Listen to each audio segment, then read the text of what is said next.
Welcome back, everybody, to another episode of Bros Park. We have another installment of Weekly Recap. We have Sakamoto Days, episode 14. As always, I will be one of your hosts, Colin, and I'm joined by... Yours truly, Jeff. How's everybody going? How's everybody doing? Yeah, we may as well just jump right into it. Freaking, it just went right after Shin Lu's fight with wait, I already forgot the guy's name. Saw. And they're at an acupuncture, or like, you know, the hitman doctor. Yeah, it doesn't even... We don't even know that right away. We just see Shin on the table screaming, crying, being like, Sakamoto, please, I'll do anything. I'll work harder. I'll put in more hours. Come on. It was kind of sussy. It's kind of sussy in the beginning. I was like, what's going on over here? And then when I saw, like, you know, the pins and needles, I was like, oh, okay, that makes sense. I thought it was going to be another one of Shin's dreams, or like mind reading, Sakamoto killing him. Yeah, where he's killing him, like torturing him. But unfortunately, we didn't get that. We got a physical therapist putting in acupuncture needles and Shin being a little baby and freaking out about it. Yeah, we're basically introduced to Grandma Miyu, I think that's what her name is. So she's like the legendary, you know, healer. Every hitman will go to her.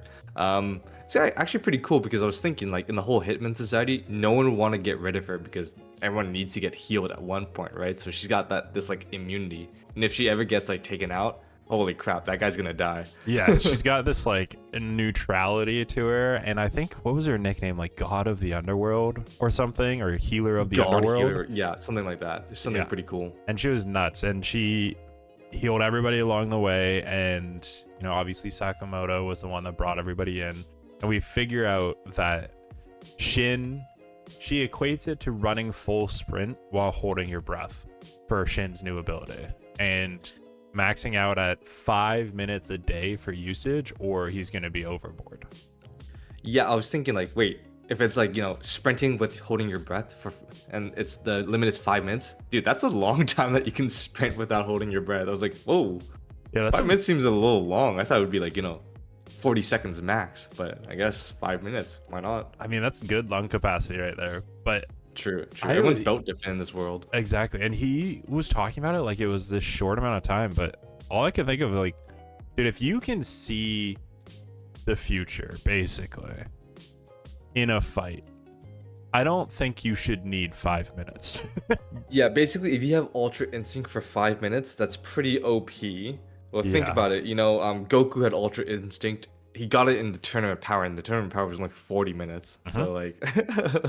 Yeah, it just seems like you don't need that much time when you're omnipotent. True. And basically, you know, he has to stay in there for the full day, and, like, you know, Lou's, like, kind of having fun with him. But then she, like, goes to the doctor. She's like, hey, can you check me out, too? And I don't know how the doctor figured this out just by touching her. Yeah, grabbing the wrist or something. Yeah, she's like, oh, this is bad. You just got a bunch of toxins built up in your body. I'm like, that kind of makes sense. She's like an alcoholic. Yeah, and then Shin's like, you're just hungover. And she, instead of getting acupuncture, she just gets to drink clam miso soup, which is awesome. Yeah. I was like, hey, not bad. I'd be full on board with it. Yeah, that's some great recovery. And then we finally get to see Sakamoto, and she checks out Mr. Sakamoto himself, and, you know, pushes on some pressure points and tells us that he's only at 30% of his strength at his peak. That's pretty crazy when you really think about it. Everything that we've seen is just a third. Yeah, it's insane. And it's not just the weight, and we kind of get into that later on, but it's not just the weight, it's just the 5 years break that's really kind of hit him with it. And, you know, as they say, what, Baba Miyu is looking at him and touching the pressure points. Sakamoto's pissed because obviously the kids were attacked, Shin and Lu, and yeah, his family, he channels his inner Dom, his familia. Yeah, he pops a Corona, just starts drinking. But she pinpoints a pressure point. I forget. It's a Seiki? Is it Seika? I have no idea, man. It's something one of the ones in the stomach, and she just fucking hammers it. And it was like, oh yeah, that's a pressure point. That'll help. And he's like, okay. And just walks out. That's it. I love how like she can actually inflict pain on this guy, because like before that she was doing the pressure point for anger, and he's like, oh, it hurts so bad. He's like, it doesn't hurt. He's like, oh god, it hurts. I love the animation of him in general, but like on the like table where his double chin or like triple chin is like out in front of him. Yeah, and it's like smudging a little bit Yeah. against the table too. It's pretty funny. I always love that. But we go on, and you know, the two kids, Lou and Shin, are stuck basically recovering for the day. Yeah, they're basically ran out for this arc, I'd say, for the most thing. So Sakamoto heads off and he leaves, but then we kind of flip back to where we left off, which was we saw Minimalist walking in and basically interrogating Aoi, where looking menacingly, man. yeah, huge and menacing. And he's basically checking in where Sakamoto is. And Aoi's like, oh, he went to the acupuncturist. You know, sorry, he's not here. And he's like, hey man, don't lie. Stop covering for him. And then like he tries to intimidate Aoi by, you know, like, grabbing the register and like, you know, compressing it into a ball. And I love how Aoi's like, oh, okay. He's like, what happens to the money inside? Yeah, legit. And the Minimalist gets pissed, rips through the front desk, grabs her by the throat, and picks her up. And then we get a big twist. Yeah, dude. I thought her reaction to this, I thought like it was actually Aoi. I'm like, wow, she's just kind of built different. She's just used to all this like superhuman, outlandish things. But then like, you know, as soon as he grabs her neck, she goes for the arm break, you know, like right at the elbow joint, and like goes for the stab. Like she takes his knife and stabs him with it. I'm like, oh shit. And then like, I guess kind of, you know, cat's out of the bag. It's Nagumo disguised as Aoi. Yeah, we get Nagumo showing up, and you know, we get a flashback saying Sakamoto to Nagumo saying, hey, I'm worried about, you know, wife and kid. Let's can you cover? And Nagumo is more pressed about the fact that he's getting paid. He's like, I'll watch the store, but you have to pay me. It actually makes sense on Sakamoto's part. It's pretty smart for him to get Nagumo, because Nagumo's like S rank, super OP. Yeah, he's one of the order. He's ready to go, and he can definitely fucking destroy any of these guys. One thing I noticed is, you know how when he stabbed him in the neck, it didn't actually stab him. It was actually a fake knife. I was like, wait a second.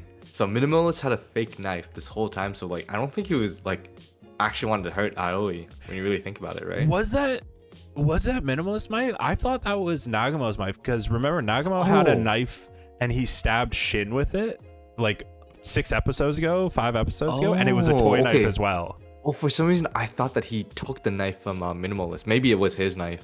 Yeah, because I don't think Minimalist had a knife, because he just compresses everything, right? Like true. So, but yeah, we finally get to see Nagumo in full action, and he fights Minimalist in the store. Yeah. We actually kind of see how OP Nagumo is, because he's just, you know, like dodging everything. Like he dodges like a punch, and one scene you just see him on top of like the chips display, and he's already got Minimalist's phone. He's like looking through it. He's like, I wonder if slurs on here. He's like, oh wait, not too many friends either. I was like, dude, that's fucking savage. Dude, he's just fucking roasting him in the middle of the fight. And lo and behold, throughout the fight, it's crazy. Minimalist compressing shit, throwing shit, and the store just gets totaled. Like, it's completely destroyed. He makes an absolute freaking mess of the store. He's like, I'm gonna get an earful from Sakamoto for this. Yeah, and I like that they've paired the order members that fight these death row inmates in ways that they should, I guess, like resonate with each other, because we had who was it? Not man, I always forget her name. The rebar girl. I was thinking. Yeah. Dump. Yeah, we had Dump fighting. Oh my god, what's her name? Osaragi, yes. And like they kind of resonated with each other of like, oh, I want to be the only person that I think of. I want to be beautiful, and Osaragi's you are. And then with Minimalist and Nagumo, we had the same thing where Minimalist he said he killed 432 people, and he's still like bored. Like he's still just bored with everything, and he wants somebody to entertain him and whatever else. And with the fight and how it goes, obviously Nagumo gets the upper hand, and then Nagumo pulls out his weapon, which was insane, by the way. Yeah, dude, his weapon is like I don't know how to describe it except for like it's a Swiss Army knife Yep. that's like, like stick size. It's like Hmm. a giant Swiss Army knife. I'm like, holy shit, this guy is savage. Like he was already dog walking minimalist the whole time, pretending to be his reflection, Yep. holding him up with one arm, like, and the guy's like, how is he so strong and he's so little? Yeah, yeah. So like when he picks out his weapon, he's like, pick a number for the weapon. It's nice to have some variation. So pick a number between 1 and 6. And Willis is like, yo, what the fuck no, right? Yeah. But then so he's like, instead he grabs a dice out and like Mhm. does some sort of like magician shit, disappears. And where is it? It's inside Minimalist's mouth. So like the whole speed difference is insane when you really think about it. Yeah, and that's where Nagumo says a line where he's like, "Oh, it would be boring if I had to kill in the exact same way every time." So Yeah.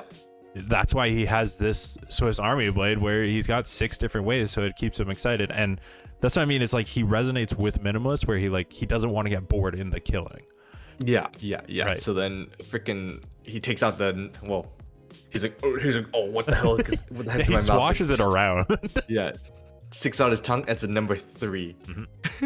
So we got the number 3, and that just happens to be the giant can opener. Literally just a giant fucking can opener. Yeah, I was looking at the weapon. I was like, "What the hell is that?" And, Uh-huh. then he says it's a can opener. I'm like, "Oh my god, that's actually kind of messed up." And then lo and behold, here we go. Nagumo, in literally a second after he pulled the weapon, there was no fight. It was done, and it was just him decapitating Minimalist. Yeah, as soon as he realized this guy has no information whatsoever on what he needs, any intel, he's like, "You know what? Okay, like, may as well just kick it. We're done." Just slices off his neck right away. Yeah, I was like, "Whoa." it really showed Nagumo's strength. Like, there was no reason for any of that lead up, basically. Yeah, and then you just see him sitting on the counter. He's like, "Oh, I made a mess. Well, Sakamoto's gonna be angry." I'm like, "Dude, you could have just done this all like without making a mess, right? You could have like like dog walked him, like just choked him without in between the aisles." Yep. He's like, "Oh, you don't have what I need? Just open up your can opener. Boom, right?" He also probably didn't need to pretend to be Ali. Like, he probably could have just Yeah, been yeah, Nagumo. he's just having fun. But like, I'm just like, what if he like made a mess of the store on purpose too? I'm pretty sure he did that just to Yeah, fuck just with to fuck with Sakamoto. Sakamoto, for sure, for sure. So that's what we got, 3 of the inmates dead now, I think. Yeah. They're all getting done dirty. Like they're not much. They're not much compared to the order. That's No. for sure. And the last one we have Apart, who we've kind of been led to believe is the strongest, like seemingly. Yeah. We've been getting more and more of a part, like his like backstory, like just more personality from Part. He seems to be like the best out of all of them. Yeah, for sure the strongest, and he works with the steel thread, and he wants to understand people better. And I think they end up with Keisuke at Tokyo Tower. That's kind of where we left off there. So Keisuke is at like the top of the tower and looks down. He's like, "Oh shit, we already got one of them." So he shoots through the like see-through glass, and then like his bullets are bouncing off the shattered glass. I'm like, does that really work that way? no, Jeffrey, it doesn't work that way. and then freaking so all the bullet goes all the way down to the ground, and like for some reason Apart is able to block it. Yeah, He, like, with his knows steel the thread. bullet's I coming. think it's like steel thread on his hand or something. I'm just like, wait, this is like a surprise gunshot. And he blocks it. I was like, oh my god, this guy's got like the reaction speed of a god. Yeah, and then he all of a sudden becomes Spider-Man. Yeah. All of a sudden, he's at the very top of the tower with his thread. I'm like, oh shit, you can't escape this guy. Yeah, he's going crazy, and he crashes through the glass, and Keisuke, fires a shot or two, and obviously it's blocked by Apart. And in the next moment, Keisuke gets, what's his bird's name? Oh, Pisuke or something. Yeah, Pisuke. I always think it's Hide, but I know that's from Tokyo Ghoul. But like Pisuke, he's like, "Oh, thanks, Pisuke," and he turns to the left and shoots out of the window down onto the ground. And we think it's like an escape route. Yeah, I thought he was gonna shoot the window and just dip out of there. I'm like, wait, how are you gonna jump out, bro? I don't know. Fucking Spider-Man with steel threads over here jumped up. Yeah. But he shoots the bullet, and then like his gun gets dismantled. Yes, with the thread. Apart does his Apart thing.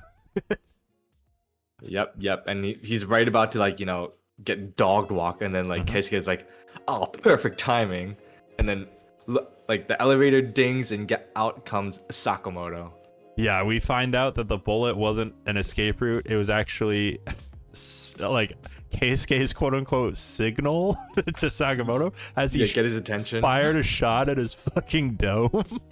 And Sakamoto did the whole chopstick thing, caught the bullet, understood the signal, headed up to Tokyo Tower, and now we finally get the Sakamoto versus Apart fight. So like that's actually still pretty insane. Sakamoto had to like, no bullet was coming at him, intercept it. He's like, oh, okay, trajectory over there. Okay, I'm gonna go to that tower now. I'm like, wait, what? He was so far away. Dude, but it's Sakamoto, dude. He's crazy, all right?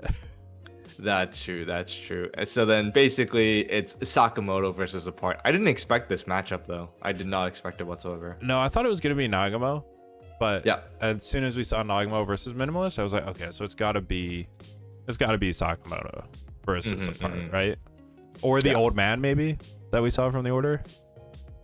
Yeah. So like basically they're doing their business, they're fighting. I like how Apart like tried grabbing Sakamoto's leg to like slice it off, but he's like, oh wow, I can't even do it, you're too sturdy. So he's just built different, right? Yeah, I thought that would go into like him being kind of fat, that he would like be easier to cut through, or maybe harder. I don't know how they want to work the logic, but like I think it's either sturdy or fat. I think like, they're leaning into that way. And then he like pulls him and drags him across the ground. He's like, oh, it's hot. Ow, the friction.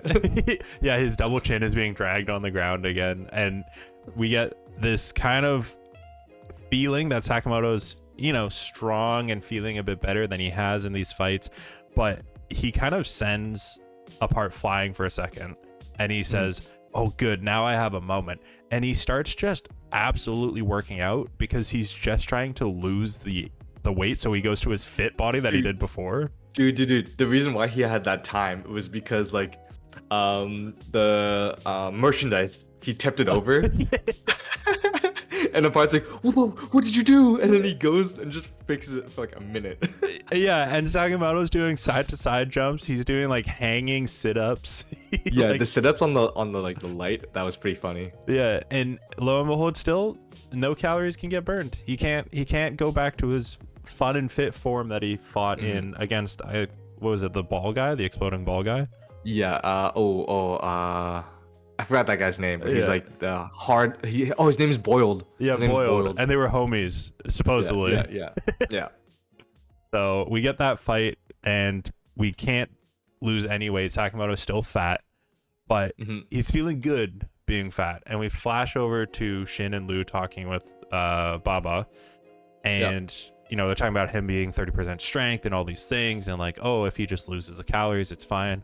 But then we're basically told that if he accepts his fatness, he'll be stronger. Yeah, he has more than enough power without losing the weight. He just has to accept, that body positivity. Yeah, if he's more body positive, he'll be strong enough to do whatever he needs. And you know what? In that moment, he accepts it, and we finally get to see him kind of throw down with the part. And he throws him into the elevator, and he's like, you know what? I'm fat. It's good. It's okay. And then closes the elevator door behind them, and it's like such an intense moment. Dude, I thought they were gonna have like a close range elevator fight, like kind of similar to like Baki at the phone booth. I thought that was gonna happen. I thought it was gonna be Dan and Cursed House. Ooh, yeah. Like just going to town with the walls there. Man, that would be sick. But we didn't get that. Yeah, unfortunately, you just see the next scene from like a outsider's perspective, and you just see them like fall, and he's just freaking dog walking him midair down the elevator shaft. And all the other people in the elevators going up, they're like, oh, we're so close to the top, this should be fun. And they're like, did somebody fall? What's that noise? I'm like, guys, this tower is going to collapse. Yeah, they're like punching each other, breaking beams and shit. I was like, is this safe? No, not at all. And I don't know why they wouldn't have closed everything down when they heard Keisuke firing fucking bullets in the middle of the city. Yeah. Who knows, man? I don't know. It feels like the civilians are used to like these wacky shenanigans that happen with the hitmen. So It's a John Wick hitman society. Like, I get it. You know, you can't have normal things going on. yeah, and then like they're like standing on like the beams and stuff, and then we actually see kind of Apart's eyes and like, ooh, cool, hey. Like Yeah. the guy with no eyes, you finally see his eyes, so shit gets real, right? It's always like that. It was a classic Gin Ichimaru fucking throwback. I have a theory that Apart's gonna join their crew. Like he's not gonna be done in. I think he's. We've seen so much like focus on him. Mhm. I don't think they're gonna just kill him off. I'm kind of in the other boat where I don't think they're gonna kill him off, but I think it'll hit the trope where the Order wants to take him alive and they either like experiment on him or like turn him, but not with Sakamoto's crew. More for like the JAA. Oh, like, I see. Yeah, you can be an assassin, you know? So we're both in agreement that like we don't think he's gonna be done in. Yeah. We're gonna be wrong. Like next episode they're gonna kill him. We're gonna be like, God, fuck, dude. Yep. I think we'll that see. was it. We'll see. That was the entire episode. Did you see that outro? Oh, the ramen festival? Yeah, with Osaragi and Shisaba. Yeah, dude, Shisaba had the shit end of the stick, eh? Yeah, he's like, dude, I just want to eat this ramen, and every ramen he gets like either sabotaged by Osaragi or just it's just like, oh, sorry, we ran out. Dude, I was okay with all that, like the spicy ramen, the tonkatsu ramen, all these things, but holy shit, that fucking pile of cilantro ramen, I couldn't do it. There's no way. That's too much cilantro, Dude, bro. cilantro seems bad, but they're like, oh, we ran out of cilantro ramen. You just see Osaragi, she's just filled to the brim with cilantro. I'm like, what the dude? Come on, man. Yeah, And so then he finally gets his Chinese ramen, and their target's right there. The guy's like, "You can't catch me!" Flips the table and leaves, and you just see his ramen fall on the ground. He's like, "Fuck!" dude, the one time Osaragi didn't ruin it, and the fucking target had to ruin it. He never got his ramen. Osaragi. He chased after. I feel for the guy. Yeah, that basically ends off the episode, though. Yeah, that was it. It was a good episode. I enjoyed it. I like the whole death row inmate fights. They've been going well so far. So I hope to see a parts being fucking banger next week. Hell yeah, dude. So I think that's it for us. Thank you for tuning in to another weekly recap. Check out all the other series we have been reviewing and checking in on the daily. And until next time, hope you all have a fantastic day. We'll talk to you later. Peace. Peace, guys.